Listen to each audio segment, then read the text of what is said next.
امریکی صدر Donald Trump کے بارے میں اگر کوئی ایک بات یقین سے کہی جا سکتی ہے تو وہ ہے بے یقینی، اور یہی صورتحال ایران کے ساتھ جنگ میں بھی نظر آ رہی ہے، جس میں کبھی وہ ایران سے مذاکرات کی بات کرتے ہیں پھر اچانک حملہ کر دیتے ہیں، اور کبھی ایران کے انرجی انفراسٹرکچر کو تباہ کرنے کی بات کرتے ہیں اور پھر کہتے ہیں کہ مذاکرات ہو رہے ہیں۔ امریکہ میں مقیم ڈان کے نمائندے انور اقبال سمجھتے ہیں کہ امریکہ میں ہونے والے کسی بھی فیصلے کے بارے میں اگر کسی کو کچھ پتہ ہے تو وہ خود صدر ٹرمپ ہیں۔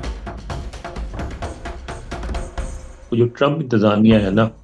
اس کے اندر جو گفتگو ہوتی ہے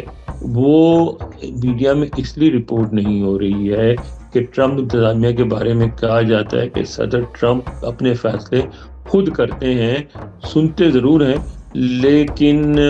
یعنی حکومت کے اندر اس طرح جو وزراء یعنی جو سیکٹریز ہیں، چاہے وہ وزیر خارجہ ہوں، وزیر داخلہ ہوں، وزیر دفاع ہوں، ان کا اس حد تک اثر و رسوخ نہیں ہوتا جس طرح پچھلی انتظامیہ میں مثلا اوباما یا بش یا بائیڈن انتظامیہ میں تھا، کیونکہ یہاں الٹیمیٹلی سارے فیصلے خود صدر ٹرمپ کرتے ہیں، اور ان کی چھوٹی سی کچن کیبنٹ ہے، جو ان کے لوگ ہیں ان سے وہ مشورہ بھی کر لیتے ہیں، لیکن ان کی بھی بات اکثر نہیں مانتے۔